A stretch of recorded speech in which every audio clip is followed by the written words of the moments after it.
Porque el día del Señor no es un conteo regresivo, no son horas, no son años, no son meses. Diga, es un eterno presente. Y por eso cuando hablamos de la verdad presente no estamos hablando de un invento. La verdad presente, diga, es Cristo en función de usted. Así que si usted no está haciendo a Cristo presente, usted está viviendo en una verdad oculta. Por eso Juan tiene que señalarlo y decir, aletheia, Él es la realidad de todas las cosas. Por eso es que el verbo se tuvo que encarnar. Y no sé si tenemos ahí parte de esta tercera serie. Diga, sin recipiente no hay evangelio. Entonces Dios decidió darse a conocer en quiénes. En nosotros. Dios es espíritu. Por lo tanto, nosotros le resolvimos el problema a Dios. Pues un Dios invisible necesitaba darse a conocer. ¿Y quién le resuelve el problema a Dios? Usted y yo, porque nosotros somos, diga, el Hijo corporativo que lo damos a conocer. Entonces, habíamos dicho en nuestra pasada reunión que las buenas nuevas siempre son la verdad de nuestro Señor Jesucristo. También habíamos dicho que sin recipiente no hay evangelio. Y en Hebreos capítulo 10, versículo 5, si tiene su Biblia en el iPad, en el iPhone o la tiene en calidad de Biblos, quiero que vaya ahí conmigo. Hebreos capítulo 10, versículo 5. Dice, por lo cual al entrar en el mundo, dice, ¿ve? Ahí vemos al Dios invisible penetrando. O sea, si la iglesia cuando sale de estas cuatro paredes no penetra, no impacta, diga, es un recipiente que todavía está vacío. Por lo cual al entrar en el mundo, dice, sacrificio y ofrenda no has querido, pero un cuerpo, diga, un cuerpo, me has preparado. Refiriéndose al Jesús histórico que encarna, la palabra ahora se encarna, pero luego que muere y resucita, ahora resucita en contenedores que están listos y receptivos para ser llenos hasta rebosar del Cristo eterno. No sé si me estoy haciendo entender. Luego de la cruz, ahora Dios se va a dispensar, no en un templo de cuatro paredes, aunque eso contiene, diga, la iglesia, sino más bien en aquellos que componen la iglesia. Entonces, en el primer testamento, diga, ese fue el cuerpo que pastoreó Moisés en el desierto. Aquel pueblo de Israel fue el pueblo que Moisés, diga, pastoreó en el desierto. A eso es lo que se le conoce la iglesia en el desierto. Sin embargo, en la era neotestamentaria, diga, Jesús fue el envase. Jesús trajo al verbo y ¿qué hizo? Nos reveló el reino. ¿Cuáles fueron las primeras palabras que el Señor dijo? Buscad el reino y todas las cosas serán añadidas. ¿Qué es el reino? El gobierno. Entonces, después de la cruz, diga, ese cuerpo, siga el hilo conductor, dice, al entrar en el mundo, sacrificio y ofrenda no has querido, pero un cuerpo has preparado para mí. Después de la cruz, ese cuerpo, diga, es el Hijo corporativo, la iglesia. Y como bien decía Michelle, esto es global. Entonces la propuesta del evangelio, amados, siempre va a revelar que la intención original de nuestra existencia es que Cristo, y aquí sí quiero que me ayude, diga que Cristo viva, habite, crezca sin impedimento. La intención original por la cual mamá y papá se unieron en una noche de pasión. Y algunos de ustedes dicen, yo no sé, pero yo no sé si fue una noche de pasión, mis padres se juntó yo no sé con quién. Diga, sea cual sea el modelo por el cual usted haya venido, diga, Dios decidió darle vida a usted, preservarlo en ese momento oscuro, protegerlo, diga, y todavía seguir guardándolo. ¿Por qué? Porque usted es un recipiente, contenedor de Dios mismo. Entonces, la propuesta del evangelio de que anunciamos y que usted le tiene que también anunciar a las personas es que Cristo, número uno, viva, habite y crezca sin impedimento. El asunto es que Cristo no puede vivir a donde no ha sido revelado.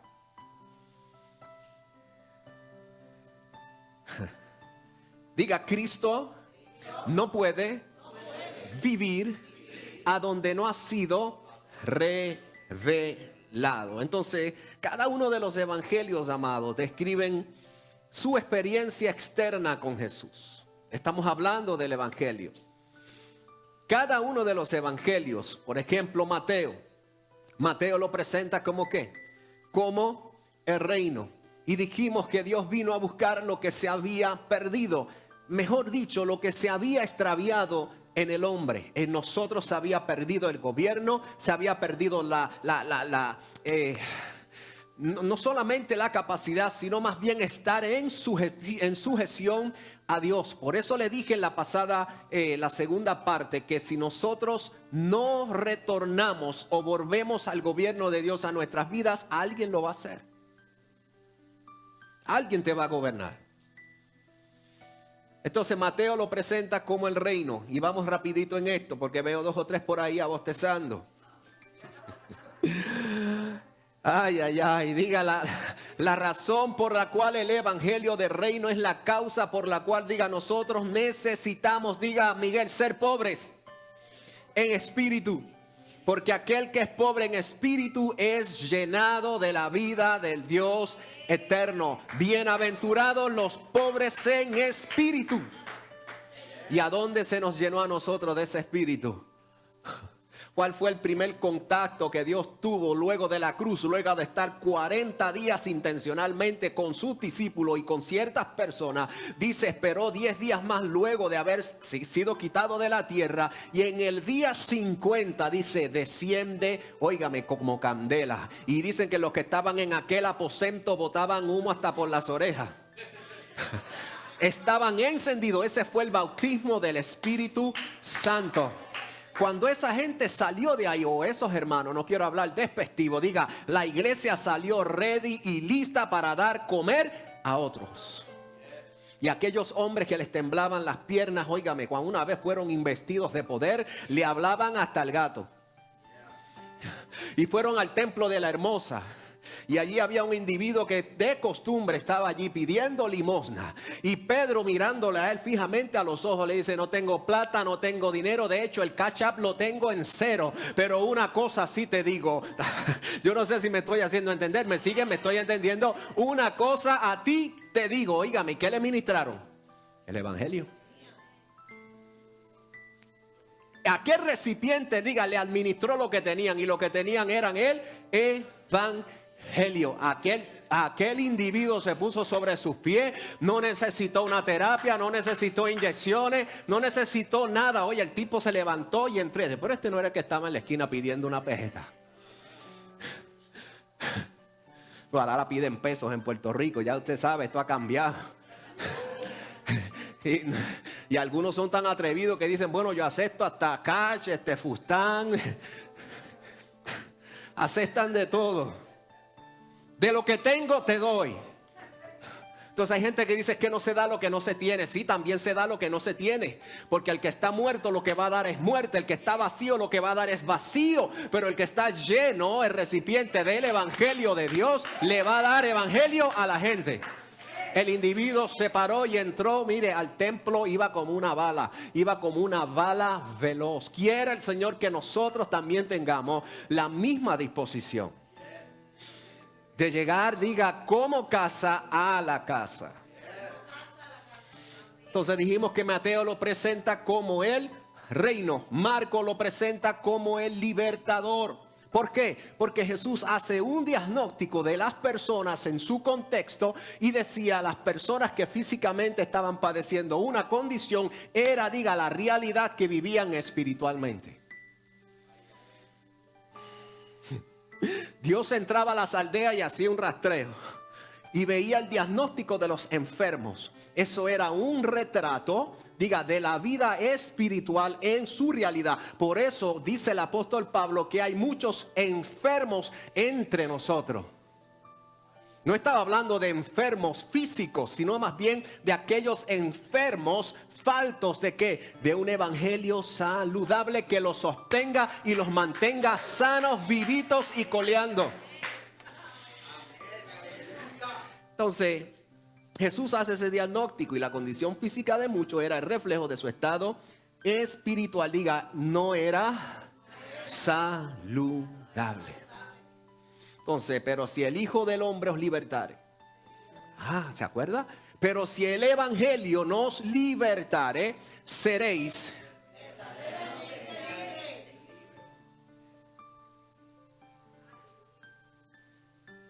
Lucas lo presenta como el Salvador.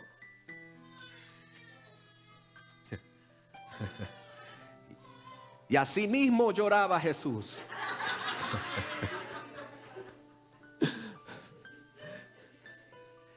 Lucas lo presenta como el Salvador. Y nace en un pesebre, nace en un establo. ¡Qué lindo! Eso nos los enseñó la religión. ¡Ay, qué lindo! El rey de todo nació en un establo, nació en un pesebre. Cuando en realidad que Jesús naciese en un pesebre, eso, no sé si me estoy haciendo entender, eso hablaba de la condición de la humanidad en sus días. Vivían en un estado tan bajo, vivían en miseria, y el rey no se encarnó para nacer en un pesebre para que el 24 o el 25, no sé, cuando se celebre Navidad, usted lo ponga y quien bien bonito todo. Si va a poner un pesebre, no le ponga al niño. Mire, ya creció, fue crucificado, resucitó y ahora está dentro de mucho manganzón.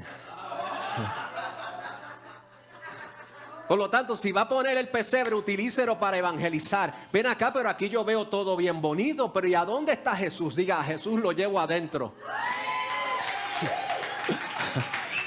A Jesús lo llevo adentro. Y por ahí dijeron, ¿qué dijo la pastora? Que el dulce lo tenemos ¿a dónde? Pues usted le va a decir a su vecinito, azúcar. Ay, no es el azúcar de... Seguimos por aquí. Ustedes provocan a uno a hacer algunas cosas, no sé. Entonces dijimos que Mateo lo presenta como el reino.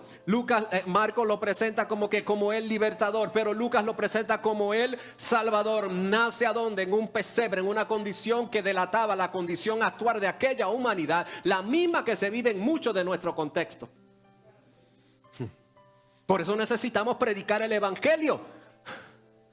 Para volver, a elevarnos. Juan lo describe como la realidad misma de la palabra encarnada y la vida.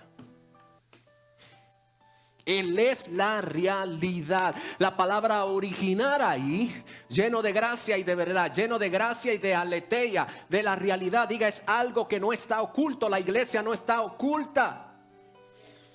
Si la iglesia está oculta, es que Cristo no ha sido revelado. Fuimos y estuvimos recién en la casa de Luis. Y dice, yo le hablo a todo que se me pone en las narices, le hablo de este evangelio. Y nosotros, yo no me atrevo a hablarle porque me despiden del trabajo. En una ocasión nosotros fuimos a ministrar a un programa. Y yo bien cuquero hablando de Cristo. Y se me paran al lado y me dice, aquí no puede hablar de religión. Yo ven acá, pero ¿y de quién yo voy a hablar? Yo no estoy hablando de religión, yo estoy hablando de Cristo. Cristo no es una religión. No, pero no mencione eso, porque aquí es que hay otras personas que tienen otras creencias y se ofenden. Yo prediqué a Cristo, a mí no me importó. Nunca me volvieron a invitar. Pero mientras me sentaba con las personas en las mesas y estaba comiendo con ellas, vi que muchos de ellos lo que estaban buscando, ya usted sabe, vivir del cuento, pero habían otros que verdaderamente tenían hambre de este evangelio. No me volvieron a invitar. ¿Qué uno hace? El Señor dijo, cuando entren a una casa, decid paz a vosotros. Si la gente dice no quiero la paz y la paz es Cristo, ¿qué usted hace? Se da media vuelta, se sacude los pies y vámonos por la 65 de infantería, que es largo el camino. Paz a vosotros, es decir, Cristo. Si la gente no quiere a Cristo, diga, no tenemos más nada que darte. Si tú quieres otra cosa, no, es que no tenemos otra cosa. Cristo no es una cosa, Cristo tampoco es algo, Cristo es alguien. Entonces Juan lo describe como la realidad misma de la palabra. Pero los líderes religiosos en día de Jesús se habían regulado por una ley. Diga que estaba por debajo. Y se aprendieron de memoria las 613 leyes. Y cuando Pablo habla en el libro de Romanos y dice, el principio de esa ley es que tú caigas. O sea, si usted se va a las leyes naturales y todas las leyes que han prescrito, ¿para qué son? ¿Para qué? Para cumplirlas. Pero ¿qué pasa si no se cumple? Usted lleva el castigo. Por lo tanto, diga, esa ley, el principio de ella es que usted caiga y usted no cumpla. Pero la ley de vida es diferente.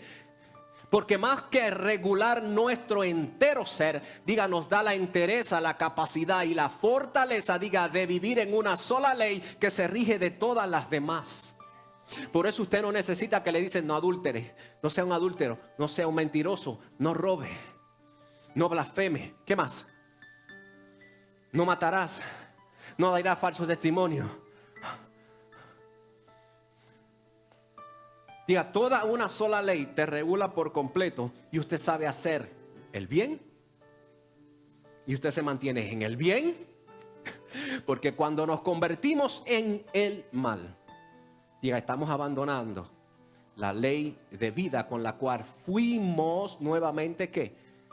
Hallados y encontrados. Por eso el apóstol dice, Cristo fue nuestro ayo. La ley fue nuestro ayo hasta que viniera ¿quién? Aquel que iba a regular todas las cosas a través de la predicación del buen evangelio para depositarse en recipientes que ahora encarnan la palabra, la llevan a la implementación y le dicen a otro las cosas buenas que Dios ha hecho. Entonces diga, tenemos el neuma de Dios. Tenemos el soplo, el zoé. ¿Qué significa eso y con qué se come? Diga que es la única vida que no depende de nadie. Por eso dice, tengo el poder para tomarla y para volverla a tomar. La gente dice, los romanos crucificaron y mataron al Señor. En ninguna manera. Y si usted me busca en la Biblia que a Dios lo mataron, mire, yo le beso los pies.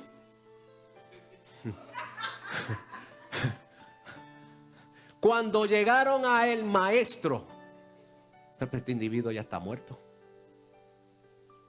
Él mismo puso su vida. Fueron a uno de los soldados que estaba a su izquierda y lo chequearon. ¡Pah! Quebraron los huesos para acabarlo de rematar.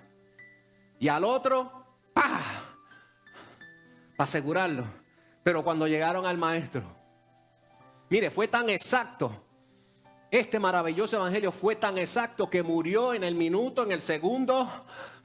Exacto. Por eso hubo mire, la tierra, el universo completo se estremeció, porque el que fue crucificado ahí no fue el hijo de los pastores. El que murió ahí fue el Hijo eterno de Dios. La misma tierra tembló.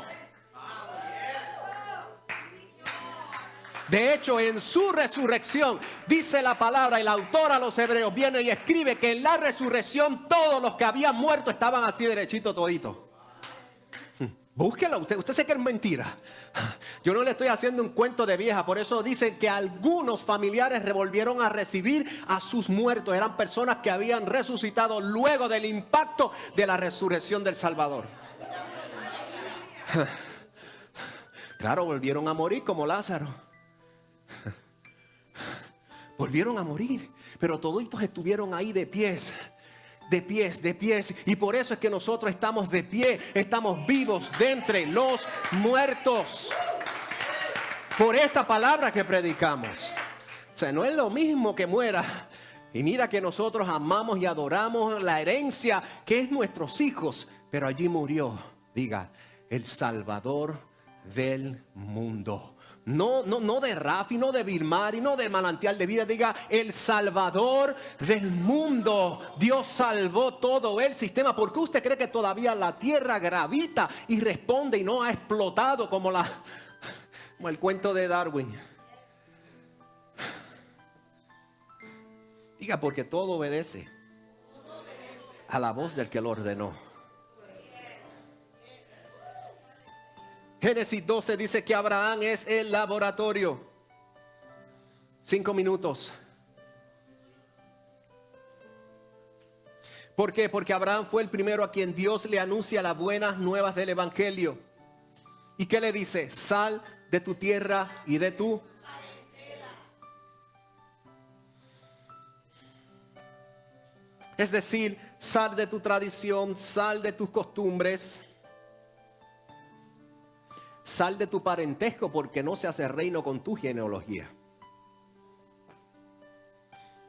Eso sonó como que...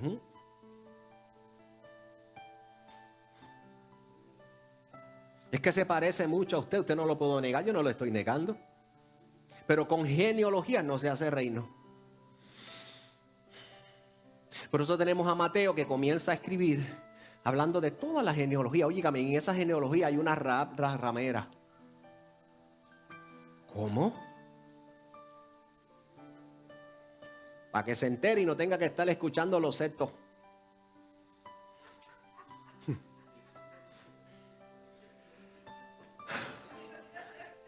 Si usted fuese de esas personas, ¿verdad? Usted, pero ¿cómo que en la genealogía de donde vendría el Cristo, una ramera? El Salvador. Ya, porque toda esa genealogía, diga, venían ahí en el hilo conductor. De la simiente de David, diga, hasta que llegara el Cristo. Entonces los que en contexto tenían un poquitito de revelación, le decían al Señor, Señor, hijo de David, ten misericordia de mí. Cállate. Más duro gritaban. Más duro grita la iglesia aunque nos quieran silenciar. Entonces, mire, cada vez que usted y yo nos conduzcamos a la implementación del evangelio, vamos a encontrar un sistema que se opone. Siempre. Por eso Abraham tuvo que enfrentarse al sistema, es decir, al mundo de su época. Y en su cultura él enfrenta lo que Pablo dijo en Romanos: no os conforméis. Entonces el llamado, diga, es tan fuerte que tú sales.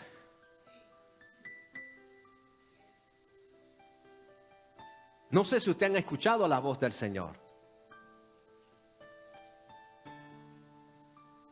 Entonces Abraham tuvo que enfrentarse al sistema, diga, lo mismo que tenemos que enfrentar nosotros en nuestra época.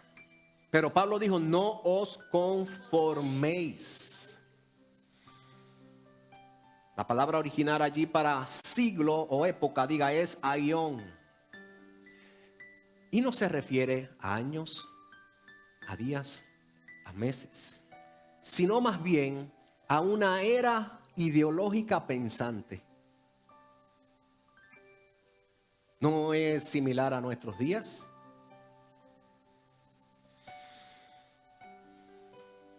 ¿Seguimos? Diga, ideología es la construcción del pensamiento a través del razonamiento. Yo lo voy a volver a repetir. Ideología es la construcción del pensamiento a través del razonamiento. Eso es un lavado de cerebro. En uno de los posts que yo compartí en Facebook hace unos días, yo escribía que los pensamientos ideólogos o ideologistas se dan en una morada a donde estuvo Dios. Usted no puede ser un anti. Usted no puede apostatar de. Ese es mi apóstol escribiendo. Mire, hay gente que le pesa la cabeza por tratar de explicar el evangelio de Dios por el puro razonamiento. Nosotros llegamos a la conclusión y mejor oramos para que sean abiertos los ojos del entendimiento. Pablo escribió en una ocasión y dijo: pues habiendo conocido a Dios, no le glorificaron como a Dios, sino que se envanecieron ¿a dónde? En sus razonamientos. Pues habiendo, ahí dice conocido. ¿Ve? Pues habiendo conocido. Usted no está en el negocio de que le den la razón.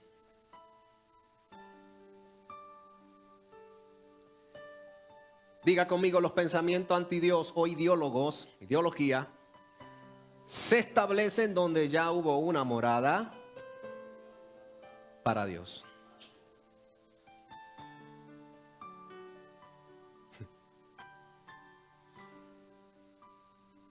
La Biblia usa dos palabras para templo: naos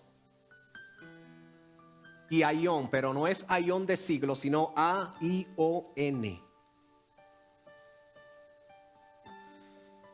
El naos es la morada, diga, de Dios.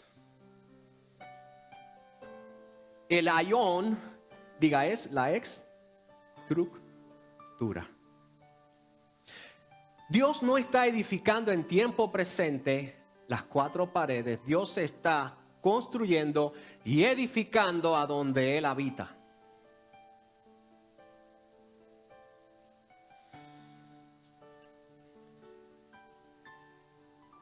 Entonces, si nosotros somos la morada de Dios, que Él habita y que Él edifica, las ideologías, diga, van a venir a sentarse en un pensamiento donde Dios estuvo. Yo le voy a traer arroz y habichuela. ¿Por qué usted cree que usted vea tanto evangélico que le dieron su voto a la administración actual?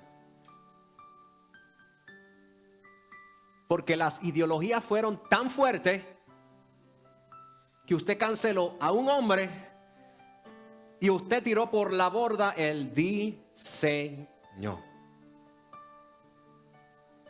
Esos son ideologías dando ahí taca. No hay igualdad de derecho en ninguna manera. Diga, en esto no hay igualdad de derecho. Porque la igualdad de derecho va a ser si tú eres republicano. Pero por cuanto eres republicano y yo soy demócrata, aquí la ley, aquí la igualdad de derecho es para la gente que está cogiendo conmigo. Entonces, ¿es eso igualdad de derecho?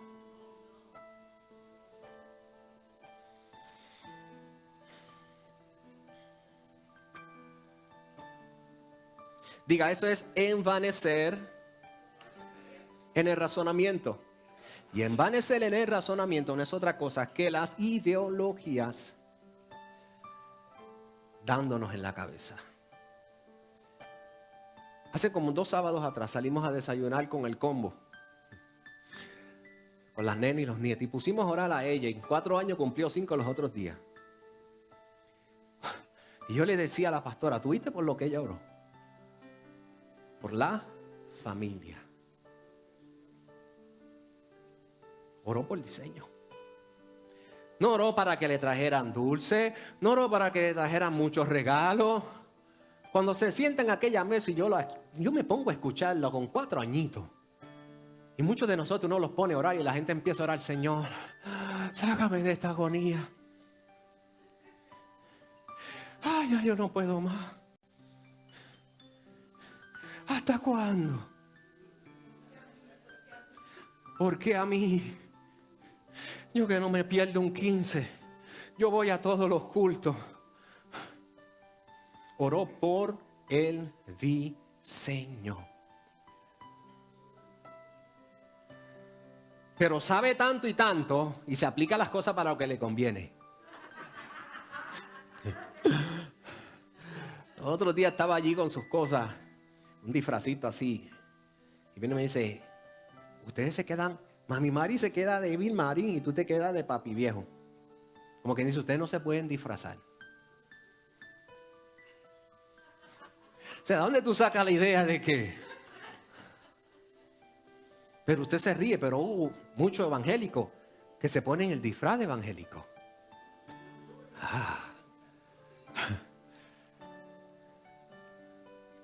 ¿Cuántos vinimos hoy y nos pusimos la máscara de?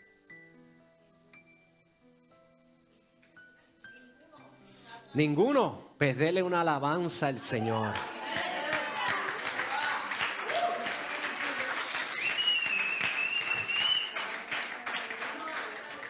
Y así quiero que se ponga sobre sus pies y el próximo domingo continuamos. Le dije media hora.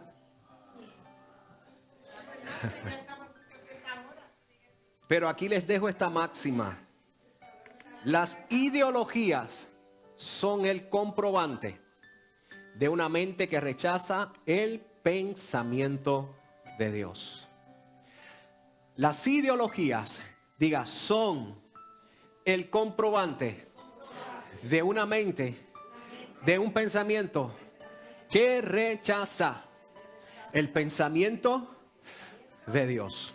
Y el pensamiento de Dios no son ideologías, no es lo que a ti te parece. El pensamiento de Dios es su Hijo.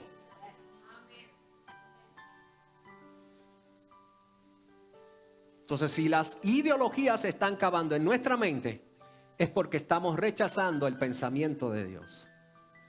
Ahí lo dejamos. El próximo domingo, mire, tomamos nuevamente y le vamos a dar duro, porque si somos verdaderamente el recipiente de este evangelio, no vamos a poder exportarlo con lo que nosotros creamos o lo que nos parece. En esta casa no negociamos el evangelio. Nos ha costado y nos seguirá costando. No obstante, después que él sea conocido, como decía un anuncio en Puerto Rico, venga chorro. Ustedes saben muchos versículos boricua, yo no sé. Las ideologías, amados, son la evidencia de hacer lo que no conviene.